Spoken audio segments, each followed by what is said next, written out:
এই পবিত্র মাস মানুষকে সকল গর্হিত ও অনৈতিক কার্যকলাপ থেকে বিরত রাখে এবং সকলকে সাধ্যমতো ইবাদত বন্দেগী করার জন্য উৎসাহিত করে। প্রকৃতপক্ষে রমজান হলো পূর্বের সকল গুনাহের জন্য ক্ষমা চেয়ে একজন সত্যিকারের মুসলমান হয়ে জীবনযাপনের প্রতিজ্ঞা করার মাস। এই মাসের সময়গুলো খুব বেশি বেশি ইবাদত বন্দেগীতে অতিবাহিত করা উচিত।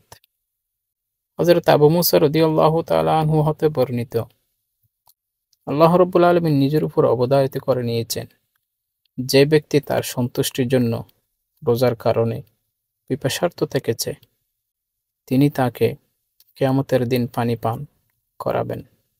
হযরত আবু হুরায়রা রাদিয়াল্লাহু তাআলা আনহু হতে বর্ণিত আছে, রাসূল সাল্লাল্লাহু আলাইহি ওয়াসাল্লাম ইরশাদ করেছেন, আল্লাহ তাআলা বলেন, রোজা আমার জন্য, আমি নিজেই এর প্রতিদান দিব।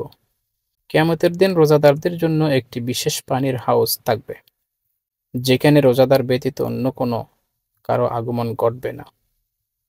হযরত হুযায়ফা রাদিয়াল্লাহু তাআলা আনহু বলেন, আমি প্রিয় রাসূল সাল্লাল্লাহু আলাইহি ওয়াসাল্লামকে আমার বুকের সাথে মিলিয়ে নিলাম। তারপর তিনি বললেন, যে ব্যক্তি লা ইলাহা ইল্লাল্লাহ বলে মৃত্যুবরণ করবে, সে জান্নাতে প্রবেশ করবে। আর যে ব্যক্তি আল্লাহর সন্তুষ্টির কামনায় একদিন রোজা রাখবে, পরে তার মৃত্যু হয়, সে জান্নাতে প্রবেশ করবে। আর যে ব্যক্তি আল্লাহর সন্তুষ্টির উদ্দেশ্যে কোনো দান সদকা করে, তারপর তার মৃত্যু হয়, সে জান্নাতে প্রবেশ করবে। হযরত আবু উমামা রাদিয়াল্লাহু তাআলা আনহু হতে বর্ণিত, তিনি বলেন, আমি রাসূলুল্লাহ সাল্লাল্লাহু আলাইহি ওয়াসাল্লামের দরবারে আগমন করে বললাম, ইয়া রাসূলুল্লাহ সাল্লাল্লাহু আলাইহি ওয়াসাল্লাম, আমাকে এমন একটি আমল বলে দিন যার দ্বারা আমি জান্নাতে প্রবেশ করতে পারব। তিনি বলেন, তুমি রোজা রাখো, কেননা এর সমতুল্য কিছু নেই। হযরত আবু হুরায়রা রাদিয়াল্লাহু তাআলা আনহু হতে বর্ণিত, প্রিয় রাসূল সাল্লাল্লাহু আলাইহি ওয়াসাল্লাম ইরশাদ করেছেন, রোজাদারের জন্য দুটি আনন্দের মুহূর্ত রয়েছে, যখন সে আনন্দিত হবে।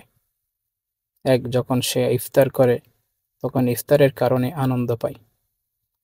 দুই, যখন সে তার রবের সাথে মিলিত হবে, তখন তার রোজার কারণে আনন্দিত হবে।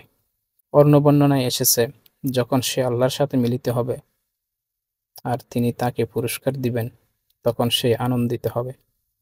হযরত আব্দুল্লাহ ইবনে আমর রাদিয়াল্লাহু তাআলা আনহু হতে বর্ণিত, প্রিয় রাসূল সাল্লাল্লাহু আলাইহি ওয়াসাল্লাম ইরশাদ করেছেন, ইফতারের সময় রোজাদার যখন দোয়া করে, তখন তার দোয়া ফিরিয়ে দেওয়া হয় না।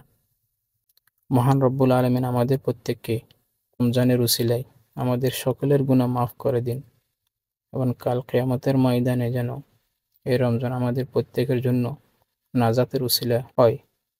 আসসালামু আলাইকুম ওয়া রাহমাতুল্লাহি ওয়া বারাকাতুহু।